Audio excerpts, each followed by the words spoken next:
Buddy, welcome back to the Impact of Business podcast. If you've been with us before, you've watched our podcast episodes before, you know it's always been called the Impact of Business Coaching. Well, we've decided to broaden. Our clients are business coaches. They have clients. We've talked about expanding out and including some other business owners. I think for people to watch, it gets a little bit more exciting too, because we get a wider variety of business owners.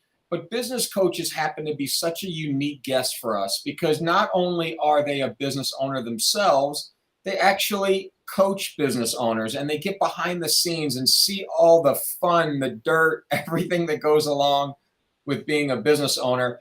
And we love to highlight the work business coaches are doing. Ever since I was a little kid, whether it's sports or what have you, I've had a coach and it's meant the world to me. It's helped me get to where I am.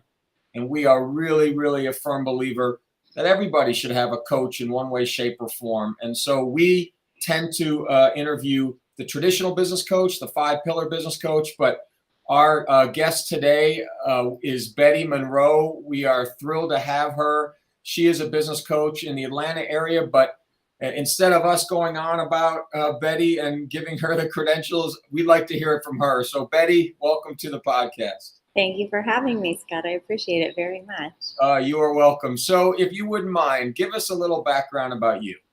A little background about me. Well, let's see. I'm originally from Los Angeles. I'm a mom of 3 grown and flown, and I'm currently a working film and TV actress, among other things, which is what led me to my current position as a business consultant and coach.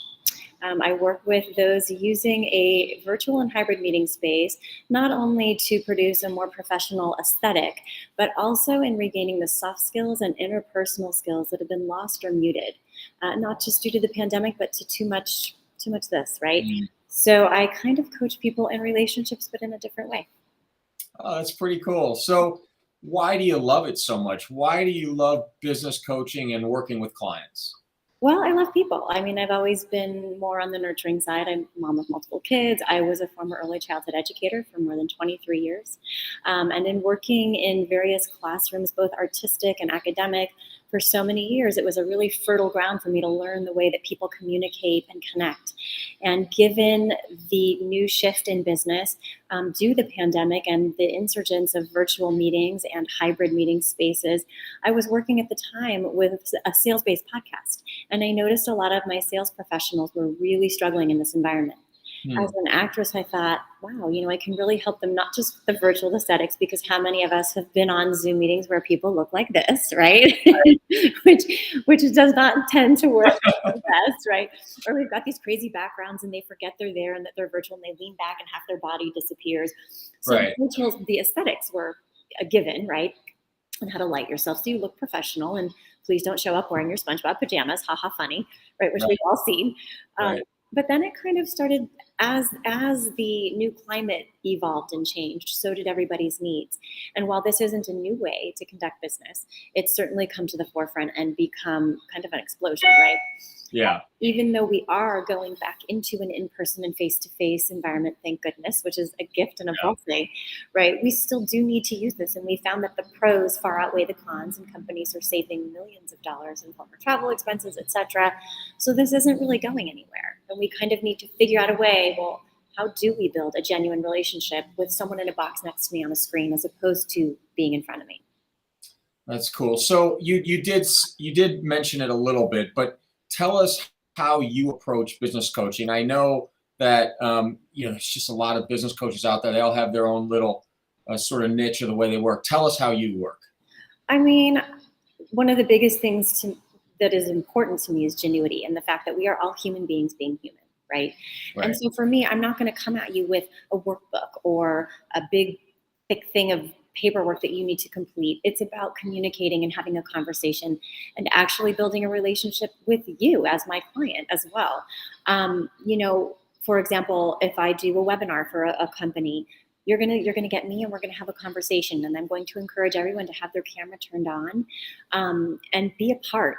It's not about throwing up an 80 slide PowerPoint with verbiage where I've got people falling asleep on their keyboards, right? I'd rather talk to you, hear what your challenges are. And the unique thing regarding my business coaching is that everyone I work with is going to have a unique or individual need, whether you're a sales team or an individual. So that's kind of how I work. Yeah, that's pretty cool. So we all love stories. Storytellers, they say, do best. When it comes to business and attracting, clients. Tell us about a story about maybe a client engagement or something, a challenge you see with your clients that can help us understand, about kind of the work that you're doing with your clients. Well, I mean, I think a good example would be a young attorney that I recently worked with. A lot of attorneys are being faced with working in a virtual deposition space, which is very strange. Attorneys tend to rely on body language and actually really seeing people for obvious reasons, right? But the beautiful thing about what I work with my clients regarding is that it also carries over into in person and to your regular life, not just business. It's about, like I said, the interpersonal and soft skills. And this young attorney was so facing a lack of confidence. Mm. And it was not necessary because underneath was this strong young man who really had a presence. And I think just building his confidence and helping him create, I worked with him in both areas, working on some interpersonal skills as well as the virtual aesthetics within his office for virtual meetings. And when I left there, I could visibly see his confidence level rise significantly just from knowing, wow, it wasn't as complicated as I thought. I was psyching myself out in my head, and now I feel much more confident and able to move forward. So do you refer to those as sessions with your clients, and how many typically do you see yourself doing with your typical client before maybe it's not as often, or take me through that a little bit?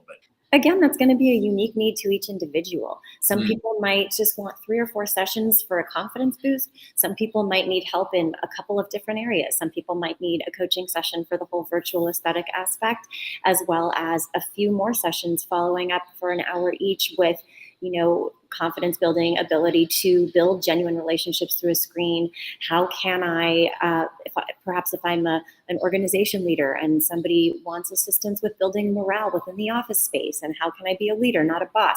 So it's just going to depend on the unique need of each individual client. Can a business owner like me or one of your clients, how do they self-identify? Like, how do they get to the point where they, what, I've got to call Betty? Like, what types of like warning signs, or just things where they say, what, it's worth a call? And I guess that begs another question: is what do you do in sort of the get to know each other process that helps you understand whether that person does need help from you? Well, look, everybody's going to have different pain points, as they say, right? So I'm going to ask you, what are your current challenges and concerns regarding a virtual meeting space? And what are your current challenges and concerns regarding your ability to build genuine relationships and get closed deals or get to yes? Mm. And going from there, I want to get to know you as a human being too. I want to know, how many kids do you have and where are you from? And this is something that's pertinent to what I'm working with people on. A big complaint is people are struggling with feeling like they just can't connect.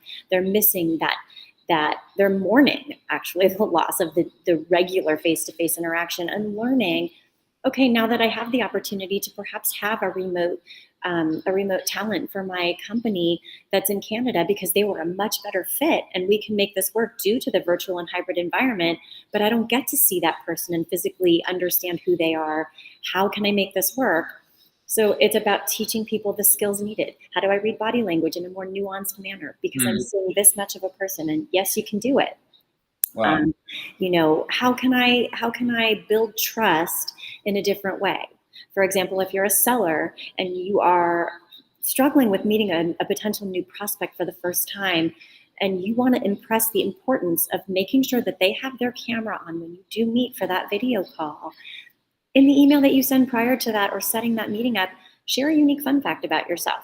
I speak 3 languages, or I was born and raised in Europe. Tell me something fun about you. And that immediately is going to be a little bit of an icebreaker that's going to build that trust that much more quickly. Is one of the warning signs just poor closure rate? Like, they're just not closing people to the extent they think they should, or that, that it's worth a call? Are you willing to have like I think it's unique to each individual. Somebody may have that concern, but Yeah. somebody else may simply just be mourning the water cooler space. Gotcha. That makes sense. Yeah. Yeah. And so there are different skill sets that you can impart to people to help close those gaps in either of those areas.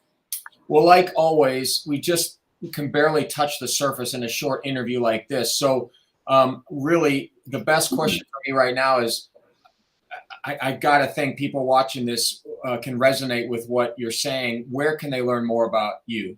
Absolutely. Please connect with me on LinkedIn, Betty Monroe. You'll see my picture. I may even be wearing this shirt in my profile photo.